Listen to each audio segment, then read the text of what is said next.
WHIP Philadelphia. If you like listening to WHIP Radio, we want you to know that there is a 24/7 cable TV channel bringing you great student-produced shows that are truly Temple-made. TUTV, Temple University Television, is Temple's video showcase for news, sports, documentaries, comedy, music, talk shows, feature films, and so much more. You can watch TUTV in the city of Philadelphia on Comcast 50 or Verizon 45, or go to templetv.net and click on Watch Live. Follow TUTV on Twitter, Instagram, and Facebook. TUTV, Temple University Television. Great television that's student-made and Temple-made. Now, on Philadelphia's #1 college radio station, WHIP, Rational Radio.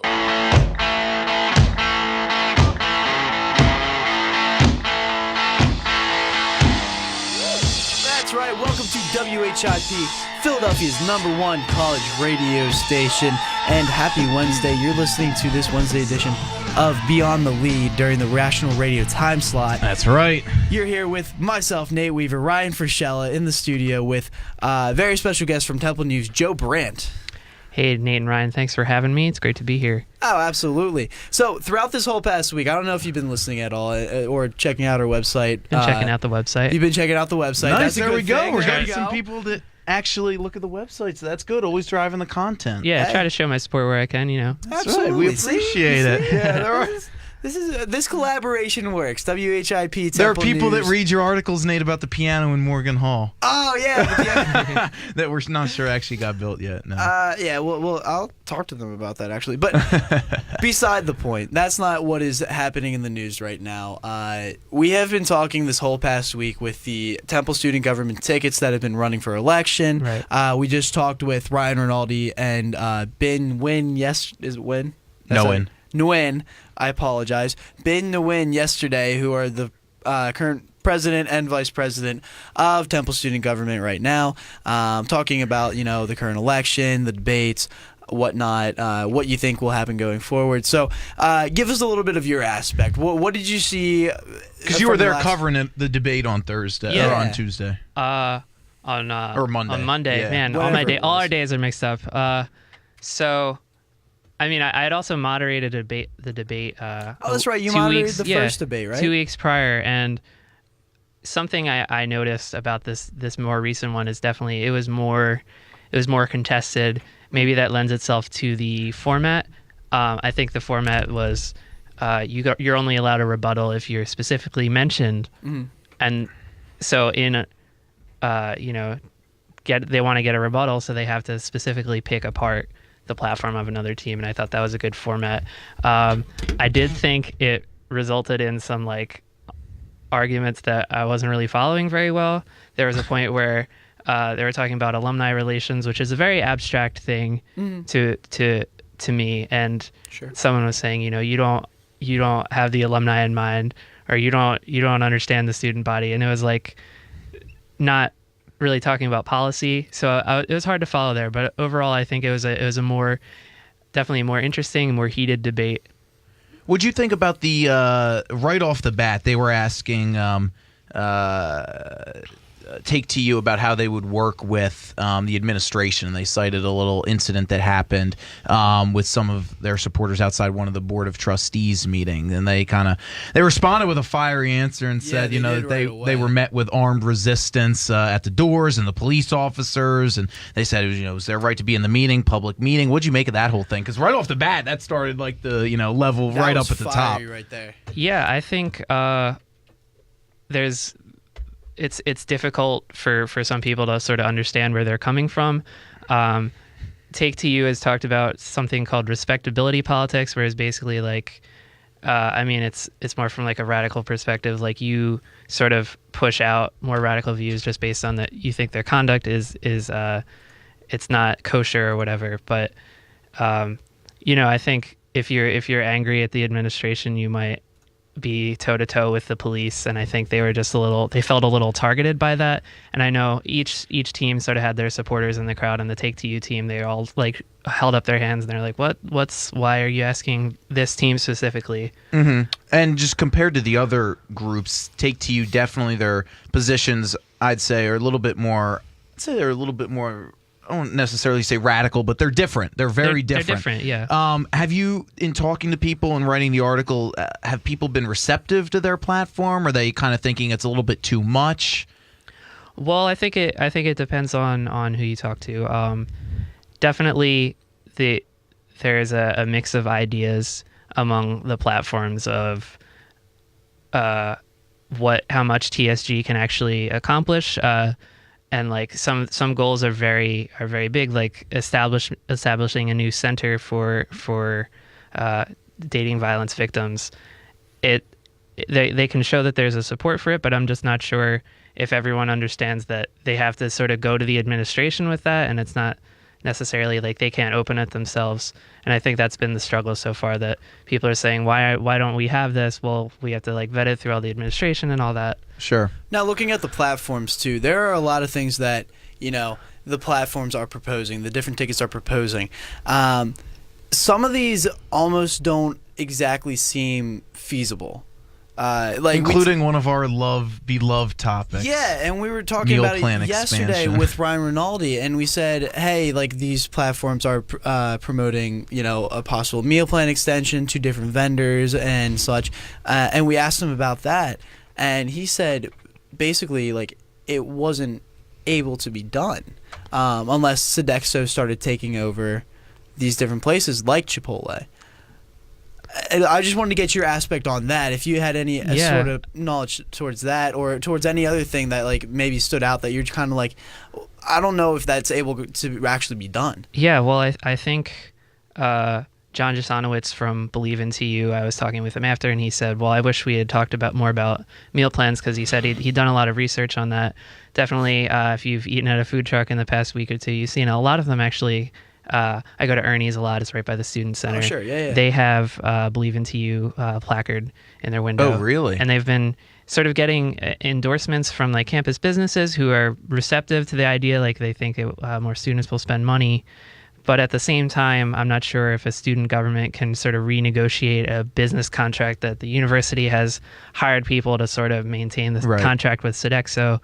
John Jasanowicz was talking about maybe contracting with Aramark instead, and Aramark has more, like they have contracts at other schools where it's more chains like Chipotle maybe. Yeah. You could buy with your meal plan. Right, and that's what we were talking about yesterday with Ryan Rinaldi. He said that they are looking at expanding their options for dining services. But that doesn't mean that they're committing to getting rid of Sodexo. I mean, because certainly I've heard things using Aramark and working for Aramark hasn't been the best experience for many people. And people say Sodexo isn't the best, but Ryan Rinaldi said, you know, that according to people he's talked to, Sodexo Temple is really good.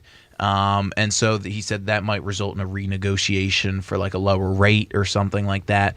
But it'll be interesting to see how that plays out. I think certainly it was interesting to hear them talk about the possibility of wanting to create a rape crisis center on campus, especially when they brought out the possibility of having it in like a centralized location, like in Paley Library or in Tuttleman. You know, since the buildings are connected, and what it could do for someone who has to walk into that building, you know, during the middle of the day, and everybody's like, oh, well, why is Susie walking out of Tuttleman Counseling or something like that? I'm wondering how they'll address that going forward. Yeah, I think at the first debate it was something that Take TU had mentioned a lot, but definitely at the second debate I saw Al Opportunity mention it, and they were the ones who floated around the idea of Paley Library as a location, because that's, I mean, once the new library is there, that'll sort of be this big empty space that they don't want to get rid of yet, because frankly it's not profitable to just demolish a building if you can put other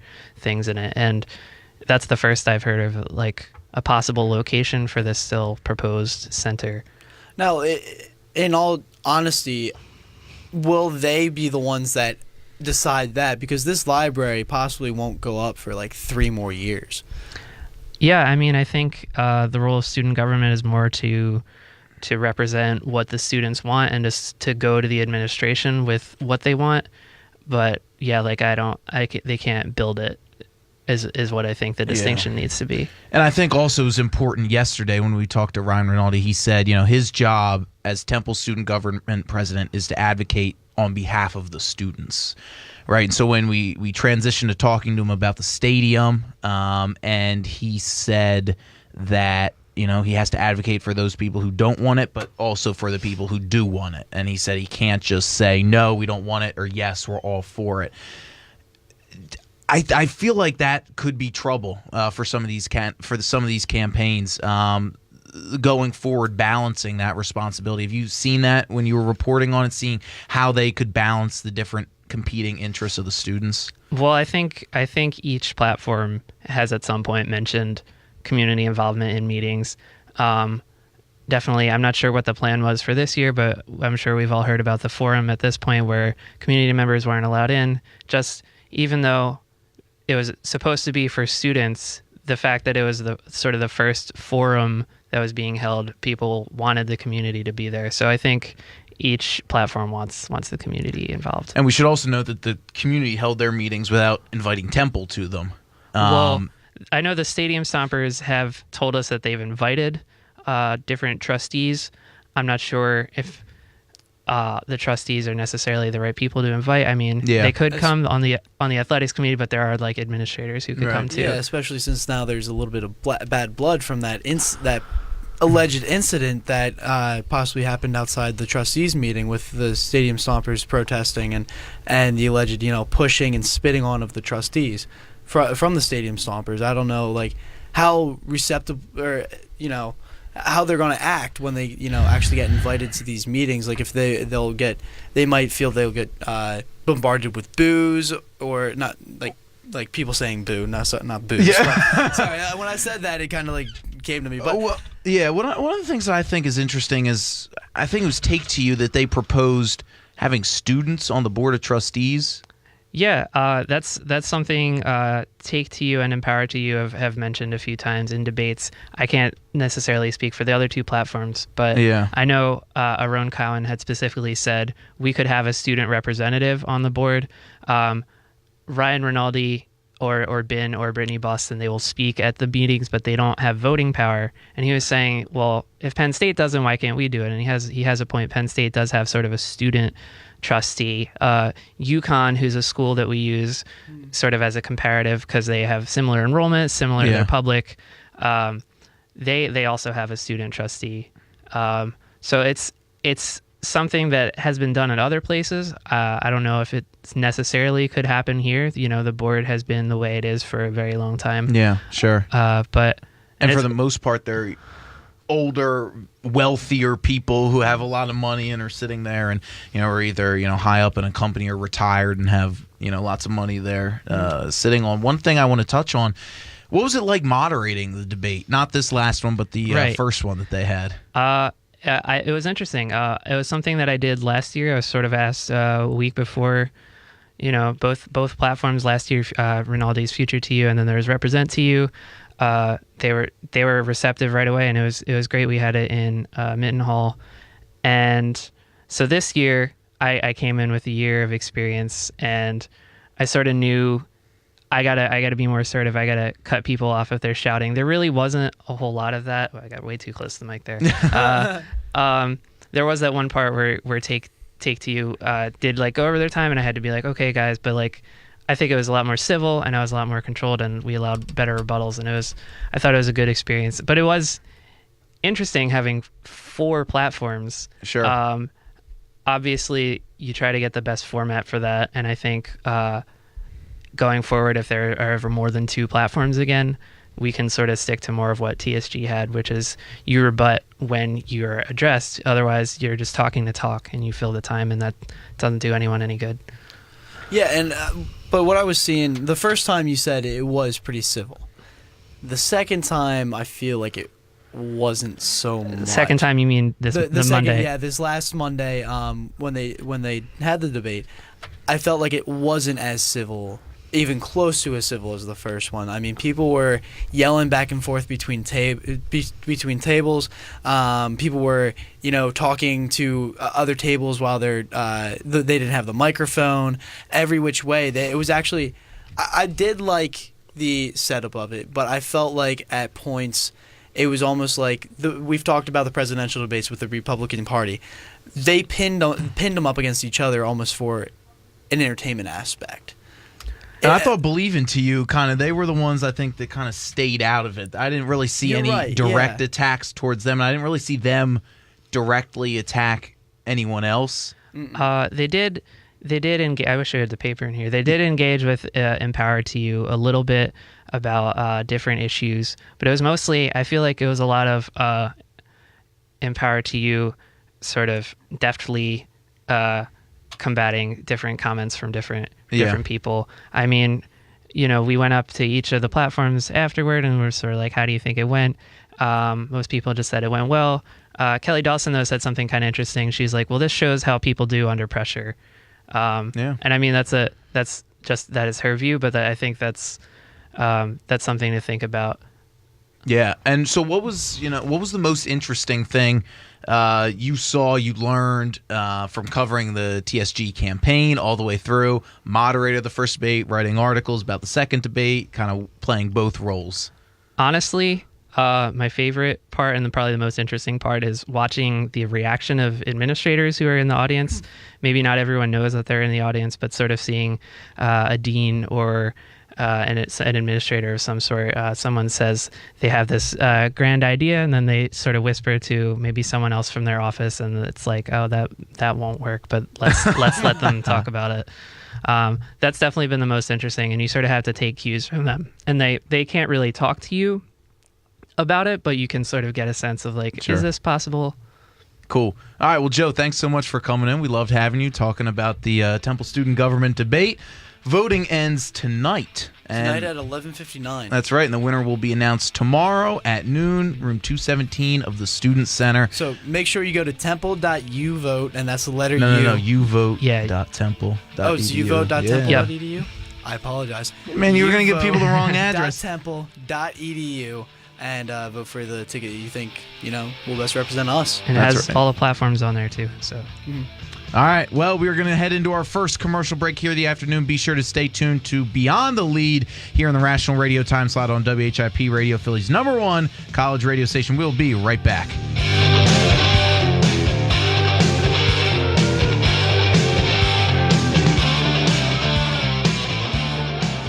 My name is Dale Pazinski. I'm 19 years old, and this is how I live united. I've always been kind of a computer geek, and I found a way to use those skills to help the homeless in my community.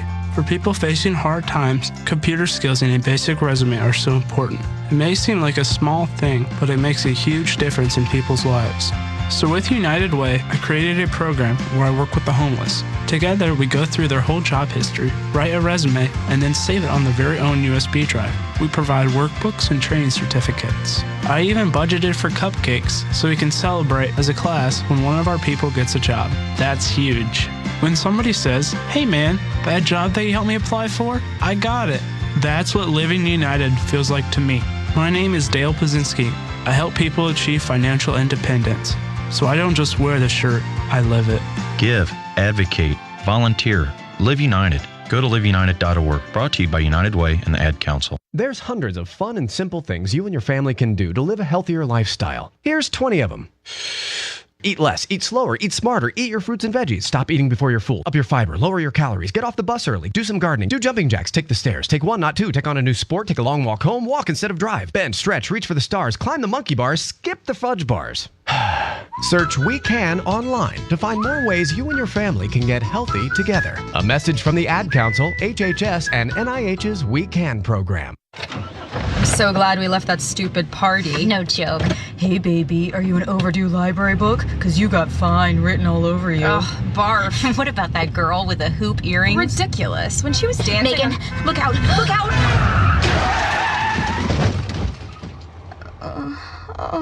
Oh my God, Becky. Becky, are you okay? My arm. I think it's broken. Can you bend it? It's already bent. In the wrong direction. I can't believe this. I'm so sorry. I only had a few drinks. I was just buzzed. Really? Just buzzed? Yeah, I swear. Well, in that case, my arm is fine. Ah, that's better. You're really okay? You're serious, Becky? No, genius. I'm not serious. Ow! My arm, it hurts.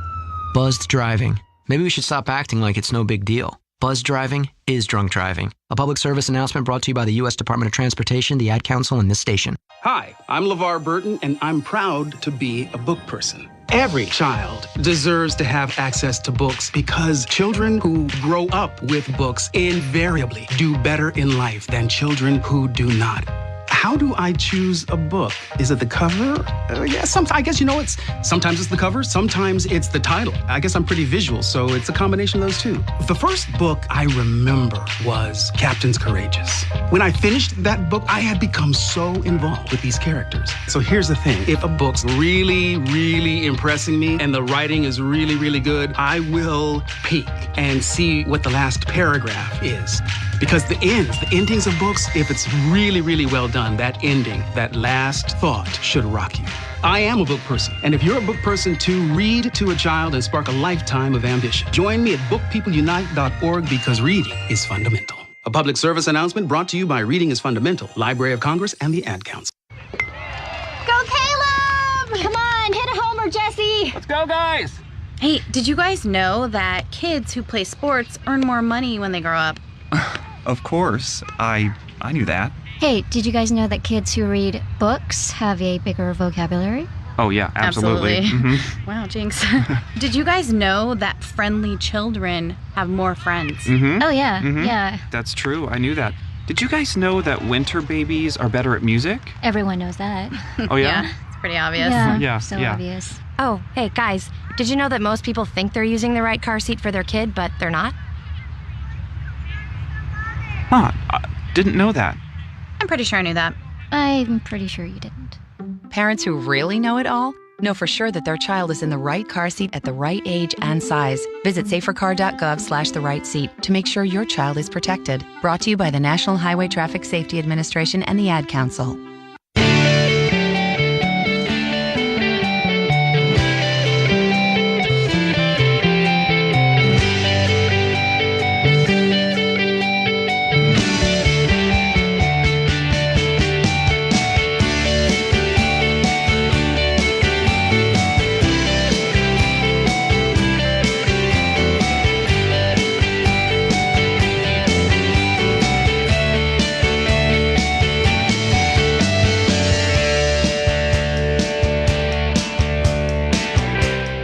Everybody to Beyond the Lede here on WHIP Radio, Philly's #1 college radio station. We are doing our weekly collaboration with the Temple News, talking about what's going on in this week's edition of the paper. Just finished talking with Joe Brandt about the Temple student government debate, so we shall see what happens with that tomorrow. Can't wait to report more on that tomorrow. Yeah, I know, and then maybe we'll be done with that. I feel like we've been reporting. I think this has been the one story. It's been like one continuous story. But the good thing with this is now we've gotten all the people in. Whoever gets elected, we can, I'm sure they'll be more than happy to come back in and talk about their election and them winning and maybe possible plans for the future. That's right, an exclusive policy rollout on Rational Radio. Oh yeah. We'll have it exclusively right here. Possibly. Yeah. To be determined. Don't make promises you can't keep, Nate, or I'll have to nominate you for Temple student government. No. Oh, that was a hit. Yeah. All right, well, now we're joined here on Beyond the Lede by Margot Reed and Jenny Kerrigan. Jenny Kerrigan is the photo editor, and Margot Reed is one of the staff photographers, correct? Assistant photo editor. I'm sorry. And so they both have stuff in this week's paper. Jenny covered the Temple student government debate, and Marco actually has a story in here. Nate, if you don't mind if I move your glasses. Oh, go ahead. My bad. About the attacks on Belgium, so a global issue, localizing it here to Temple's campus, and talking about that there were students from Belgium here at Temple and their reaction to the bombings, right? So what was it like covering that story? You're taking pictures for it. What'd you learn? So when I was going into this assignment, it's the kind of thing that you have to communicate a lot with the reporter before you go, just to get a sense of, how your subject is going to be feeling, what kind of impact the Belgium attacks had on her directly. For this assignment, luckily for me and for her, no one in her family was directly impacted. Luckily, her dad, who takes that same subway train to work every day, didn't go to work just by chance. She said she had 2 friends who were above ground when the bombings happened, but no one was hurt that she's related to or anything like that. That being said, she still woke up in the morning to a lot of anxious texts, and I'm not even sure if she knew her dad wasn't going to work that day, so that's a scary thing to wake up to. But yeah, something like this, since she's here at Temple instead of in Belgium, it's hard to get a portrait that's going to exactly represent the story. So I tried to focus a lot on her and her experience. And obviously I'm not going to take, a photo of her laughing about the experience. So, try to go to somewhere neutral, not a lot about the location, more about her and herself. And that went along with the story on the front page. Now, what was she like during the photo session? What was she like? Like, how was she feeling? Like, was this a natural? Was she still kind of depressed, or was she actually like happy that you were doing this story? Or yeah, she wasn't depressed at all. She was happy to work with me. She was a little nervous, like anyone would be, to get their photo taken. Yeah. But she wasn't. No, she wasn't distraught or anything about the attacks. It comes along with like being a photographer. You kind of talk to the person a little bit about the story and a little bit about them, and get a sense of like the overall picture of how it made her feel. And at the same time, I'm not the one reporting, so I'm not going to push so much that it makes her cry for a photo if she wasn't compelled to do so. We did talk about it quite a bit and about how she felt and what happened that morning. But she was not, since she wasn't directly impacted, or anyone in her family wasn't directly impacted, she didn't have quite as much emotion connected to it.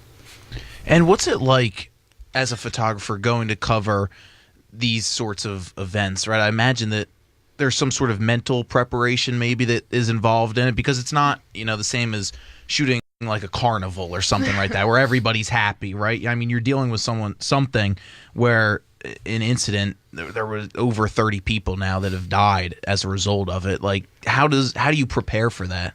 Another global tragedy that we covered were the attacks in Paris. I covered that event, and there was a vigil held at Love Park that I attended. And we actually met a Temple student there who lost friends to the attacks. So that was a situation different than the one Margot experienced, where, the victim or the student, her family weren't victims of the attack. They were, safe, so she was relatively at ease. In this situation, it was so close to when the attacks happened, and the student I spoke with had lost friends to it, so she was very emotional. It was a very sad story. And what's it been like for both of you, just working with the Temple News, taking pictures? How'd you kind of discover that this was the route you wanted to go as opposed to writing or stuff like that? For me, I was always more visual than anything, so my initial goal was just photography, however I would get there. And I started working with the Temple News, and it kind of gave my photography and my work a purpose, to tell other people's stories, to share that, to have that seen. And it kind of touches on, like, you get to these touchy subjects and you don't know whether or not they should they be represented photographically or shouldn't they be. And it can be challenging sometimes, but in the end, the goal for all of my work is to tell other people's stories in truthful ways, and ways that are going to represent a story that someone else is writing, to, engage readers, engage those who are impacted and those who might not know anything about it. Yeah, I think it's, I, like Margot, was interested in journalism. The Temple News really kind of made that concrete that I was interested in photojournalism. And photojournalism is very different from print writing in the fact that we deal with capturing a situation in a single shot. Now, in a paper, they may run multiple photos, so you have to think about your assignment as a package. But, we work with, how can we summarize this story, how this person feels, what happened in a single image. And that's, it is emotional, and it's very rewarding. I also think and it's not just tragedy that we cover and photograph. We cover features off campus. Our lifestyle section is features on campus.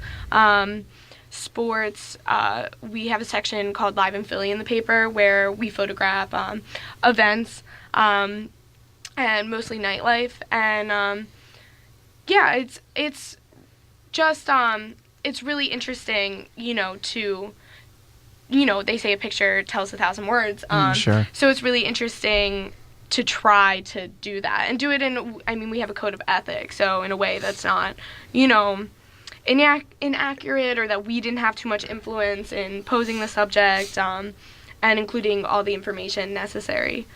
Now, what was the favorite thing that you guys throughout the year that you have covered and taken pictures of? And good question, Nate. I know my favorite was I covered the football game in Houston. So the Temple News actually sent me and our sports editor to Houston, and we covered the game. Nice. And traveling is very fun, but it was very exciting to be in a different city and traveling with the team, especially that was a pretty important game. A little bit warmer weather. Yeah, the weather was very nice. So I think that was one of my favorite assignments. Traveling with the Temple News is always, a treat. We also, sports, I think we send people away to more often. We had a photographer at the bowl game in Boca Raton, at, the basketball game in Brooklyn. And last year I went to the NIT. So that's always really interesting. I think for me, I'm definitely more of a features fanatic. So my favorite thing, which I was telling Jenny this on the way here, my favorite thing is to cover Live in Philly, which is our half-page photo spread that's events going on around the city. With that, I think it's kind of an example of how the Temple News does a really good job making photographers photojournalists. We have to go out and report as well as get visual stories, and it's always really fun to create like a package like that. So when you're shooting for Live in Philly, you're going to have at least 3 photos running, and they all have to work cohesively but show different aspects of whatever event you're covering. I've covered this year, I think the coolest one I covered was at Philadelphia's Magic Gardens. It was like a BYOB music art thing. Yeah, it was way back in September, but it was really fun. And it was, small and local, but really, really enjoyable. And shooting in beautiful places is always really fun. Sure. Yeah, her photos were very beautiful. So that's things like that are really cool to cover. You get to talk to a lot of people, meet a lot of people from around the city, and we're all right here, so that makes it really kind of gratifying. Yeah. This following week in Live in Philly, we'll be covering the pillow fight. I've seen that all over heard about Facebook, that. and I'm like, what is going on with this? Like, is it literally? Are we just gonna have a bunch of people gather together and hit each other with pillows? Like, I don't know what to expect. Are you both going to that, or no? We're sending another photographer. That would have been something to experience like that. Honestly, that could get dangerous though. Live remote from the pillow fight. Well, if we can get it to work. Yeah, you're right. Unlike the debate, that was bad. But one of the things that I want to touch on real quick, how difficult is it to capture the perfect moment in a picture, right? Because you look through the Temple News right now, and you look at the story in Belgium, and it looks like she's looking kind of outward, maybe definitely thinking about what happened. Then you look at the stories about the TSG debate. And you have Al Opportunity and Take to You. They're both holding the mic, talking, while Empower to You and Believe in to You are just sitting there listening. And you capture Aron just kind of sitting there, kind of pensive on his face. How do you guys do it? It's about paying attention when you're at the event and waiting for the decisive moment. Waiting for that moment where there's peak action, peak emotion. Definitely photographing an event, a sports game, is very different than a portrait session in which you actually can pose the subject a little bit, and you're kind of using like their facial expressions, how they're posed, their environment to tell that story.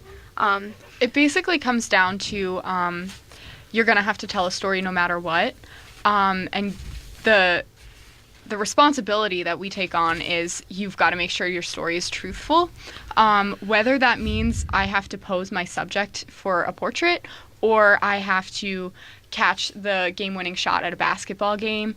Both of those shots are going to tell the story, and it comes from your knowledge of what you're shooting, your knowledge of how to work with people, and that all kind of goes into shaping exactly how you pre-visualize and how you decide on what moment you want to capture. I can think of a specific event where we had an ethics issue on, telling the truth. We covered a protest last year. It was like a Black Lives Matter 15 Now kind of protest. Okay. And we had a photograph. One of our photographers went out, brought back a photograph, and it was a woman who was appearing to yell at this restaurant owner, and she looked very, very angry, and in reality the photographer said, she looks like that, but she wasn't actually yelling. So you have to that's really important to know that she was actually pretty calm, and maybe in that moment she raised her voice, but by publishing that photo that would portray that the protest march was very aggressive. Aggressive, emotionally charged, and overall that wasn't, the kind of feeling. Right. So that's definitely something where our jobs really come in to make sure that, this might be a really beautiful photo, this is capturing a lot of emotion, but if we publish this in our paper, is that going to convey the right mood of the actual situation? So I think that's something we're really aware of and that we really stress to our photographers when covering things like the debate.